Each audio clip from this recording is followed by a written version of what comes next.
В целом, эта встреча вполне возможна, и мы с удовольствием будем ее готовить. This is my video update on this Friday afternoon, June the 27th. Coming to you from Athens, Greece. Let's talk about some news. And let's start things off with some real democracy in action in Hungary, where, oh my God, look at that. The parakeets and the pigeons are getting something to drink.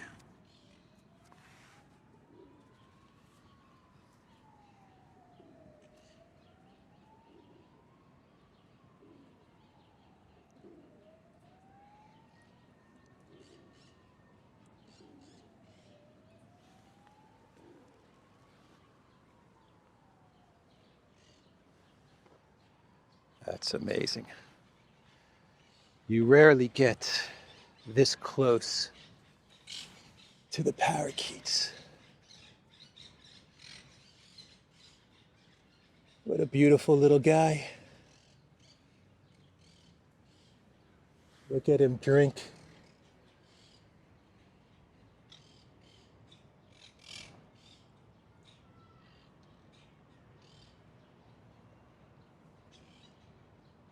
All right. So cool. All right. So, democracy in action in Hungary. They had a vote on whether Ukraine should enter the European Union, if Hungary should vote for Ukraine to enter the EU, and the Hungarian people, and this was given to the Hungarian people to decide, and the results were 95% of Hungarians oppose Ukraine joining the European Union. The question that was asked to the people of Hungary was, do you support Ukraine's European Union membership? And this referendum ran from mid-April to June 20th. According to Orbán, 2.1 million Hungarians, or 95% of those who voted, rejected Ukraine's EU aspirations. 95% of the votes cast were no, and 5% answered yes. I will say today, in the voice of more than 2 million Hungarians, that Hungary does not support Ukraine's accession to the European Union. These are the bare facts, Orbán told reporters ahead of the EU Foreign Affairs Council in Brussels on Thursday. All right. Ursula's going to be very upset with you, Mr. Orbán. We've got tools, Victor. We've got tools. Yeah, so that's real democracy in action. Hungarians do not want Ukraine to enter the European Union. Viktor Orbán has said that allowing Ukraine into the EU is allowing war into the EU. Actually, support for Ukraine to enter the European Union is also dropping in Poland as well. I read an article which said that now in Poland, 35% of Polish citizens support Ukraine entering the European Union, and that is down from, I believe it was 75 or 85% from over two or 3 years ago when the SMO started. The people of Poland were very much in favor of Ukraine entering the European Union. Now that number is down to 35%. So that's what happened in Hungary. And now let's go to Australia. Man, it is hot today in Athens. I think it's plus 40, maybe 42. And man, 42 degrees or 41 degrees or whatever it is in Athens feels like 50 degrees. Anyway, let's power on, man. Let's power on and get to some shade. I know a good spot over here. So we go to Australia, where we've got boots on the ground, man. That's right, boots on the ground in Ukraine.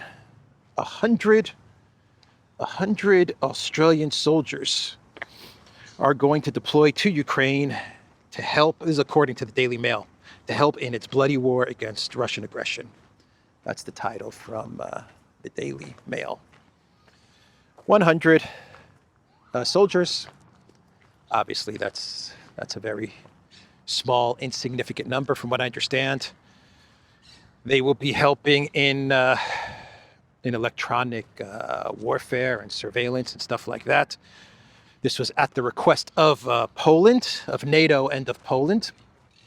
And we don't know exactly where these troops are going to deploy. All we know is that they are going to be somewhere inside of Ukraine. My guess is they will be tucked away somewhere in the west of the country, close to the border with Poland. And an insignificant number, but still, boots on the ground, coming from Australia. Why is Australia getting involved in this? Last I checked on a map, last I looked at a map, Australia was somewhere over there, and Ukraine was somewhere over there. Why is Australia getting involved in this type of stuff? At the request of NATO and at the request of Poland.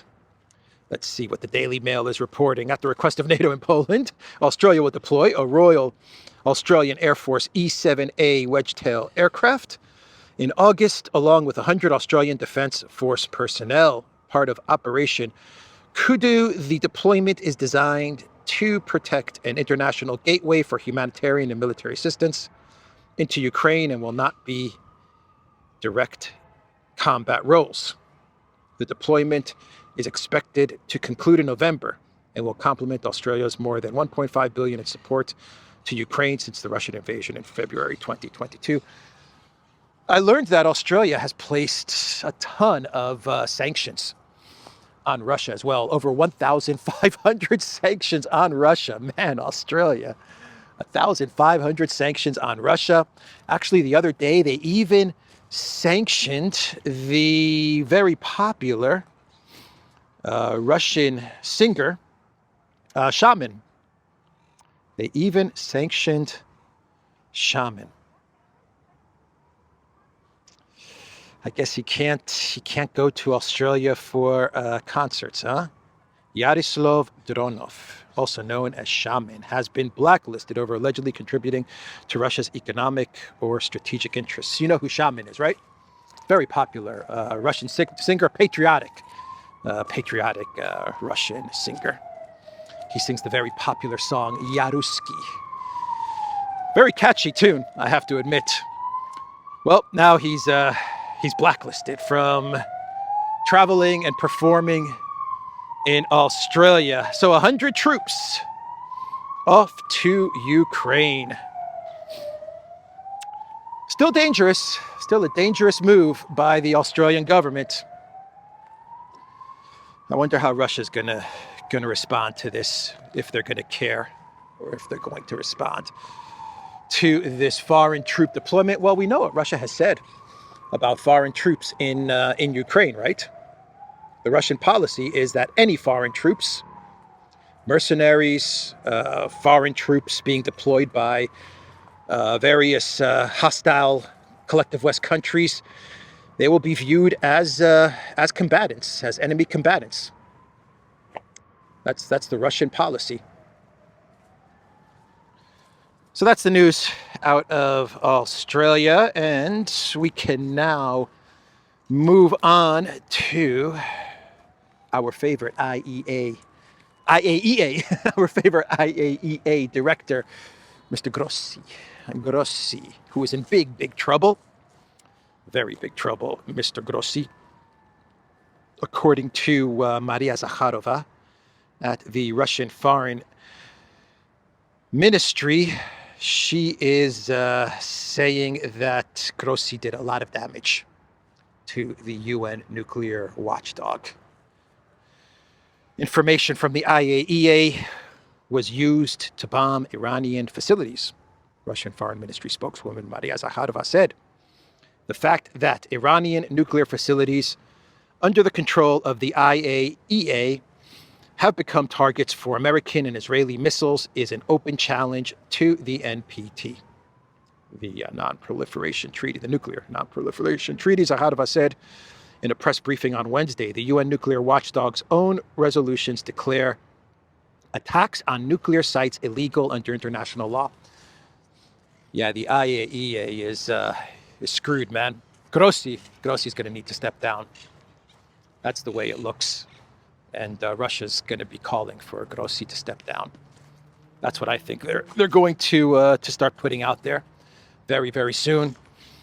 Iran's parliament, they have already voted to get out of the NPT, to not allow the IAEA to enter the country anymore. I believe that has to go to a final vote in the Iranian Supreme Council. They're going to be the ones that take the final decision as to whether Iran is going to continue to work with the IAEA or not. But the parliament is saying, nope, no more IAEA cooperation. Russia, China, they are plenty mad. There are rumors, and these are just rumors. Alexander has talked about this in his video updates. We also mentioned this on the latest Duran video. And these are just rumors originating from Iran. That's the way it looks. There are Iranian analysts and I guess you could say some hardliners, I guess you would say, in Iran, who are claiming that perhaps the information to locate the scientists and take out the scientists may have originated from Grossi's office. These are just rumors. I don't believe this, but that's what a lot of hardliners in Iran are saying, and I think that's what matters, to be quite honest, is that in Iran there is this narrative which is saying that the IAEA absolutely cannot be trusted, and they were actually working against us. So that's not good looking forward with regards to Iran and Iran staying in the NPT and opening its doors to the IAEA for inspection. It looks like it's going to be a very, very difficult sell for Iran to get the IAEA back into the country. That is what Maria Zakharova is saying, and she makes a great point. These nuclear facilities should be protected by the IAEA, and what did you get? You got the United States and Israel attacking these nuclear facilities. Not good at all. Of course, Russia, they have a bone to pick with the IAEA because it was Grossi who was playing dumb, and that's what he was doing. He was playing dumb when he would go to the Zaporozhye nuclear power plant, or the IAEA would go to the Zaporozhye NPP, and it was being shelled, and he would play dumb and say, I don't know who's shelling it. I don't know who's shelling it. It could be Russia, it could be Ukraine. I don't know. Russia could be shelling their own NPP. I don't know. He didn't want to say that it was Ukraine that was shelling the NPP, so he was playing it very stupid. Grossi. Anyway, it looks like karma's gonna be coming to get Grossi. And if the IAEA has any chance to work with Iran, I think what the Russians are going to ask, what they're going to demand, what Iran's going to demand, what China's going to demand, is they're going to say Grossi has to leave. Iranian Foreign Minister Arakchi said that Tehran will also need to reconsider its NPT cooperation. 20 years of transparency and trust building regarding Iran's peaceful nuclear program have not yielded results, and this issue will be addressed, he told the New Arab on Tuesday. Yeah, the Trump White House did not think this through when they decided to attack the nuclear facilities. They were not thinking ahead. The uranium is not even in these facilities. We still don't know where the uranium is, and Grossi had to actually come out with a statement and say, I don't know where the uranium is. I used to know where it was because I would go there and inspect it.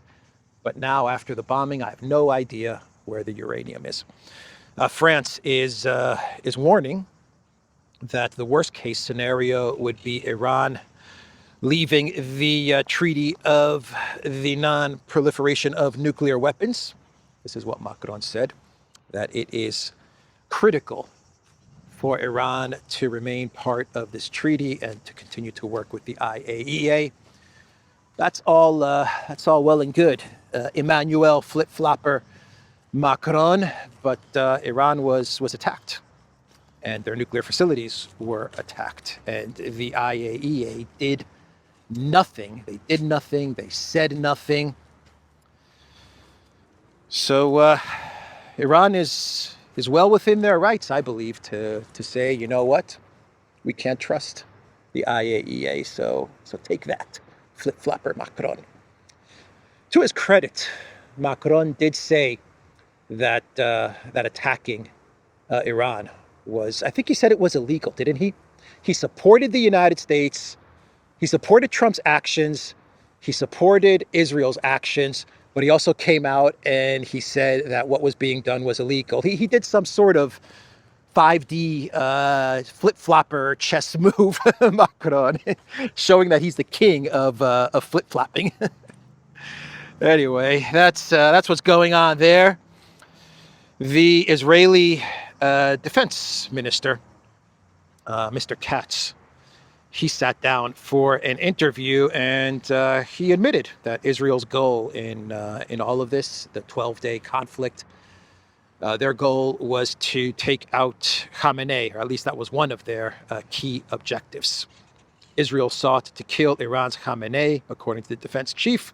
West Jerusalem would not have needed U.S. permission for the move, Israel Katz has said.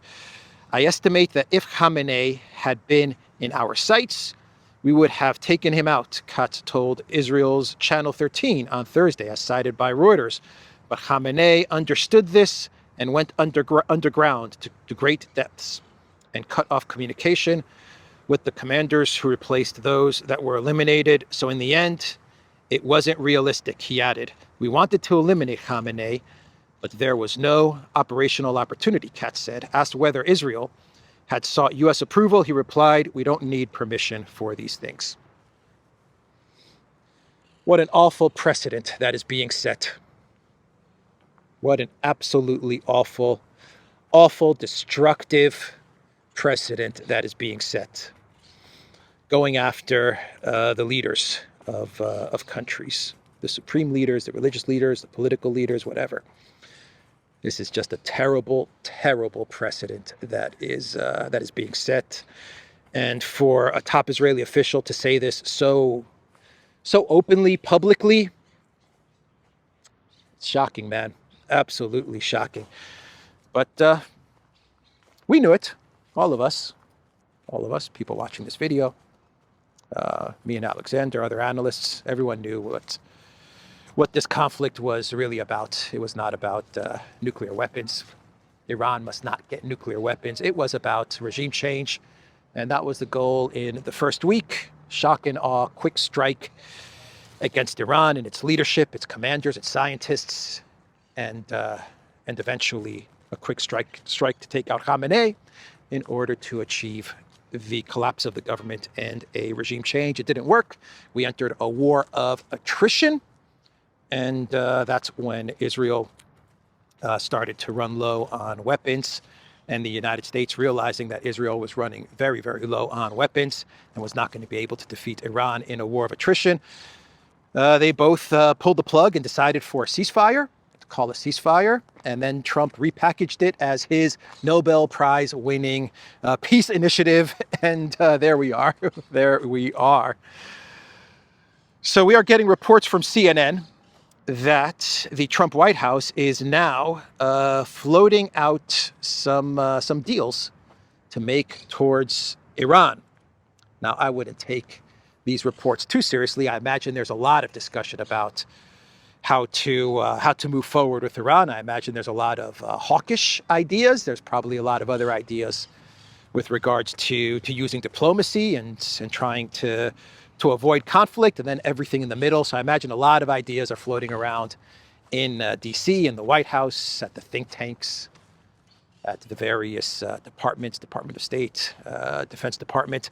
But one of the ideas that CNN has gotten wind of is an idea to engage in diplomacy with Iran, to restart talks with Iran. And what the United States will give to Iran, the carrot that they will use, is that they will help Iran access as much as $30 billion to build a civilian energy-producing nuclear program. They will also ease some sanctions, and they'll free up billions of dollars in frozen Iranian assets, as part of an intensifying attempt to bring Tehran back to the negotiating table. Four sources familiar with the matter told CNN.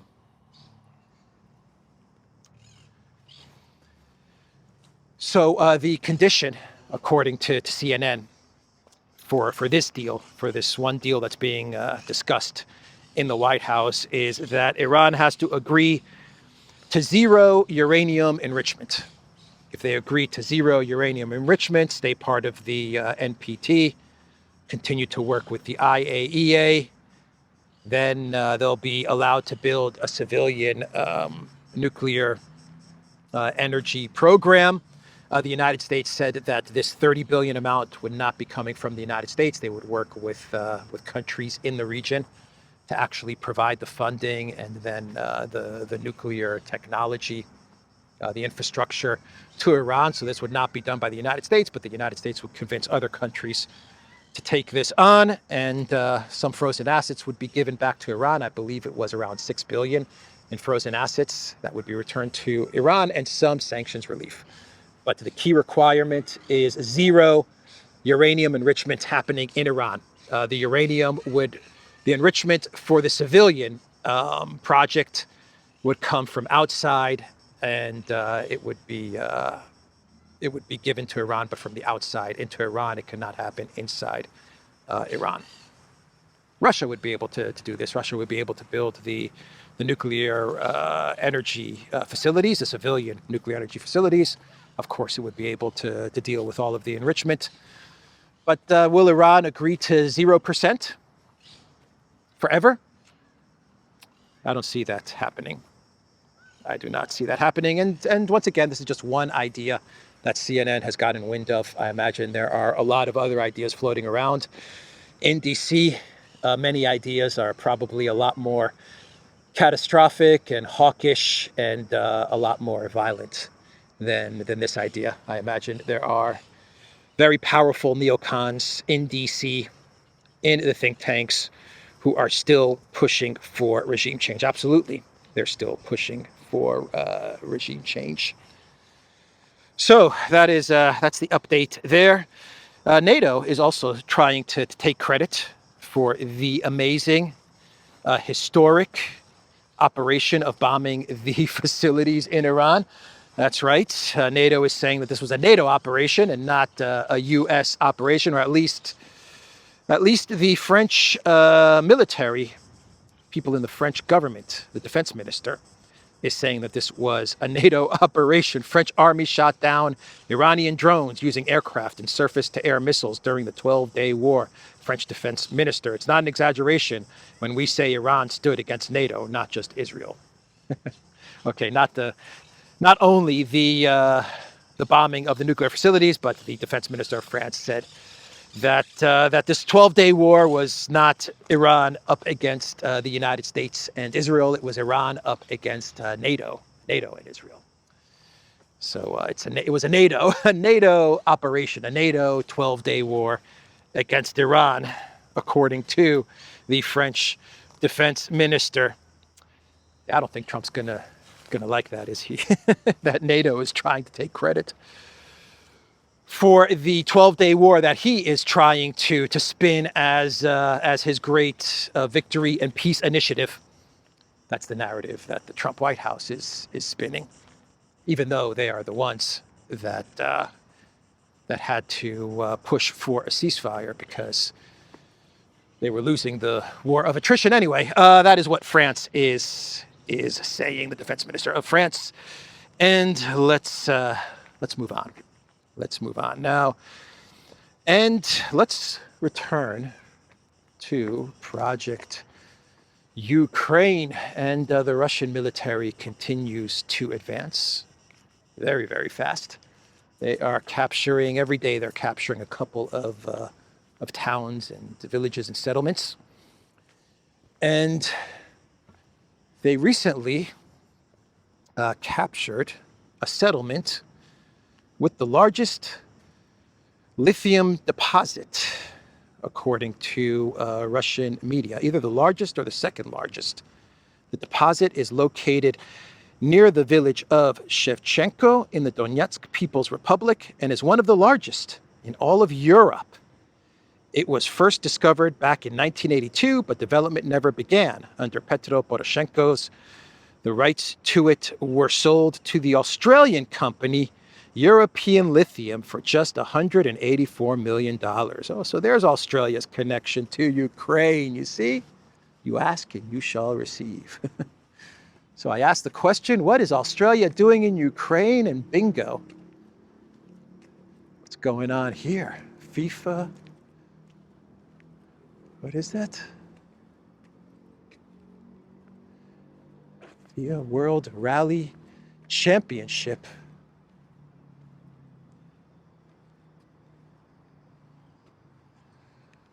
What is FIA, everyone? I have no clue. I know FIFA. I don't know what, I know FIFA, I know FIBA. Football, basketball, FIA, I have no idea. The Acropolis Rally? Acropolis Rally of Gods. Huh. Okay.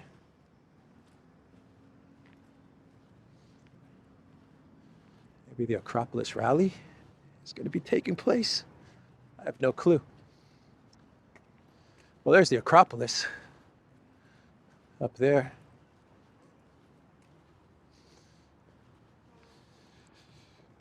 So the Russians, they got to the big lithium deposits. No one's really talking about the rare earth minerals deal, are they? No one talks about that rare earth minerals deal anymore. That thing just kind of disappeared, huh? So much talk and focus, arguing in the White House. And now it's not mentioned so much. But the Russians, they've got the lithium. I think they have the two biggest now lithium deposits. And I read that they're already developing the one lithium deposit in Donbass. And they're already working on developing that one. And now they've got the big one, the biggest one, according to these reports. Should people tell Trump or Stammer, the US or the UK, because they both signed big rare earth mineral deals with Ukraine? Maybe someone should tell them that the Russians, they've got these deposits. They've got the lithium, at least. So that's interesting news that you probably will not hear in the collective West mainstream media. What you are hearing from the mainstream media is the Washington Post saying, with no end to war in sight, Ukraine's economy teeters on the edge. So the Russian economy is in tatters and the Ukraine economy is in teeters? It's teetering? What Ukraine economy, guys? Come on, Washington Post. What economy are you talking about? The entire Ukraine economy is propped up by the United States. All of it. All the salaries, all the payments, expenses, whatever. Military payments, payments to parliament members, to teachers, to firefighters, to policemen, everything is propped up by the United States, is paid for by the United States. So I don't know what economy they're talking about. Basically, what the Washington Post is saying is that if the US stops paying for Ukraine's economy, then Ukraine doesn't have an economy. That's pretty much what the Washington Post is saying when they say it is teetering on the edge. If the United States stops paying money into Ukraine, then the economy is over and done. What else? Sanchez, Spain's Sanchez. He's making a lot of news, Mr. Sanchez. He, nice and windy. Oh, that feels good. This is where I'm going to sit. Oh, that feels good. All right, Sanchez, Spain's Sanchez. His coalition, and people watching from Spain can explain this better than I can in the comments down below. So please explain to the community what is going on in Spain. But my understanding of things is that Sanchez's coalition, his party, and the coalition that is governing Spain, they're embroiled in a scandal, some sort of a corruption scandal. And we have had protests in Spain connected to this scandal.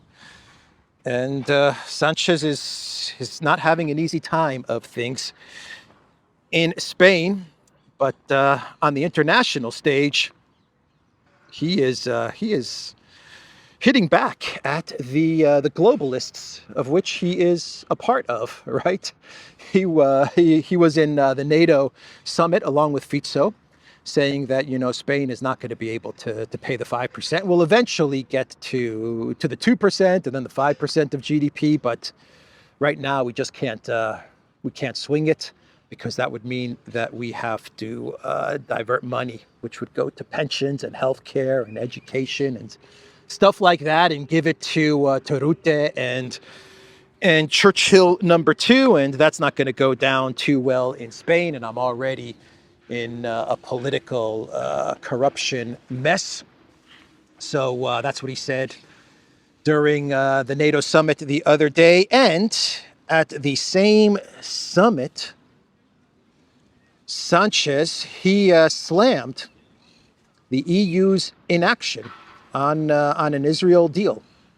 He called it double standards with regards to the actions that the EU has taken against Russia and the inaction that they are taking with Israel. The EU, they have a trade deal, from what I understand, with Israel, and it was up for a renewal or for consideration after a report came out from the European Union. And it said that Israel may be violating human rights, EU human rights laws and stuff like that, which would mean that the trade deal between the EU and Israel would have to be revoked. But then the EU said, no, we're not going to revoke the trade deal between the EU and Israel. And Sanchez is very, very upset with this. And he is saying it is double standards. Let me read you what Deutsche Welle is reporting out of Germany. DW says an EU report concluded Israel might be breaching human rights in Gaza. The bloc could suspend a major trade deal, but it won't. A brief hardening towards Israel appears to have dissipated after recent tensions with Iran. The document, not public but made available to DW, highlighted possible indiscriminate attacks affecting the civilian population, Israel's blockade on food and medicine, plus attacks on medical facilities as potential breaches. There are indications that Israel would be in breach of its human rights obligation, the report concluded. Arriving at an EU summit in Brussels on Thursday, Sanchez said it was more than obvious that Israel is violating Article 2 of the EU-Israel agreement. We have had 18 sanctions packages against Russia for its aggression in Ukraine and Europe. With its double standard, it's not capable of suspending an association agreement, Sanchez said. Double standards, according to the leader of Spain, Mr. Sanchez. 18th sanctions package, not so fast. The 18th sanctions package has not been voted on yet. It has not made it through yet. It was voted on, but Slovakia, I believe Slovakia and Hungary, they voted against it. So there is no 18th sanctions package just yet. The 18th sanctions package, that's going to be the package that finally brings down the Russian economy. And Orban and Fico, they're voting against it. And now Sanchez is acting up. What is Ursula going to do? We've got tools, Mr. Sanchez. We've got tools, Mr. Orban. We've got tools, Mr. Fico. Ursula is up for a no confidence vote, according to the Financial Times. Ursula is up for a no confidence vote, everybody. And this is connected not to the Israel deal, not to Gaza, not to Ukraine. It is connected to the jab, to Pfizergate is what they call it, and the disappearing, missing text messages that were exchanged between Ursula and what's that dude's name, the CEO of Pfizer? Bourla, right? Albert Bourla? Yeah, she was messaging him, and then they came up with this nice, big, juicy contract between the EU and Bourla. And the text messages are gone. No one knows where the text messages sent between the two globalists have gone. And the New York Times requested these text messages as they were investigating what was going on in the contract negotiations between Ursula and Bourla. And Ursula refused to provide the text messages, and they took her to court. And the European court voted in favor of the New York Times and against Ursula. And the European court said that Ursula find those messages and turn them over to the New York Times, make those messages transparent. And now we have parliament members led by a Romanian parliament member. The guy's name is Piperia, I believe, Georgi Piperia. And he is putting together a no confidence vote. He has the necessary votes to move forward with a no confidence vote, to basically say that Ursula is up to no good. She is not transparent. She is hiding stuff. And we have lost, as the parliament, we have lost confidence in Ursula, and we need a new commissioner. Wow. But the good news for Ursula is that most likely the no confidence vote against her will fail. She will remain in office. But boy, is this going to be damaging, according to the Financial Times. Ursula von der Leyen faces no confidence vote over Pfizergate. So that's what's going on there. Ursula in trouble. So should we do some clown worlds, and we can wrap this video up? And let's start things off with Meloni at the NATO summit. I think Meloni got into the Green Goblin's stash or something, or Hunter Biden's stash. I don't know what's going on with Meloni, but what a bizarre interview she gave on the sidelines of the NATO summit. She was asked to give an update on how the summit was going, and I will actually post the video right now on your screen, and you can see the strange facial expressions from Meloni. Anyway, here's Meloni. Here she is. Buonasera. Si conclude un vertice importante, tanto chiaramente per gli impegni. Un messaggio molto importante, mi pare di avervi detto tutto. Non c'è stata la reazione di Trump Su una politica espansiva. Presidente, ma noi come faremo a produrre proiettili, carri armati? Non mi pare che risolviamo grandi problemi. L'opposizione diceva che l'Italia avrebbe potuto fare come la Spagna, no? Presidente, mi scusi, con la Presidente Trump è riuscito a parlare ieri sera anche del tema dazi? Si chiude al 10% i dazi. Tajani ha detto che va bene così, lei è d'accordo? Impegnatissima per ottenere questo risultato. Aumenti sostenibili, ha detto l'Italia, però parliamo comunque di circa 100 miliardi in 10 anni, così è il calcolo, tra sicurezza e difesa. Dobbiamo andare, Presidente. Rafforzare la colonna europea Sì, della difesa. sì. So that is Giorgia Meloni, a globalist.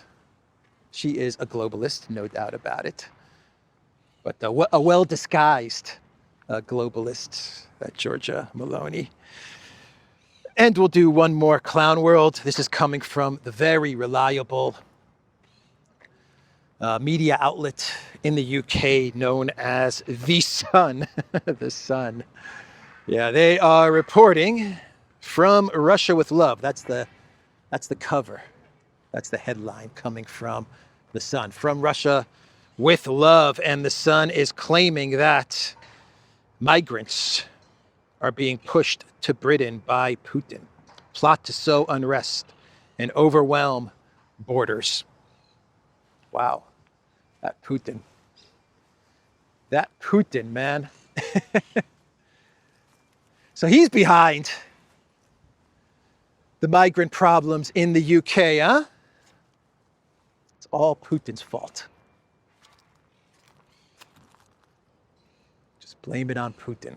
Good thing that the UK has a very tough, very competent, strong leader in 008, Keir Starmer, who will easily handle Putin and will easily deal with Putin's mischief.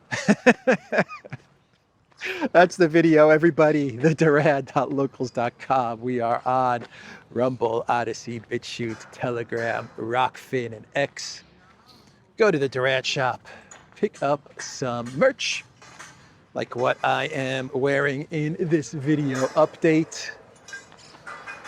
There is a link in the description box down below.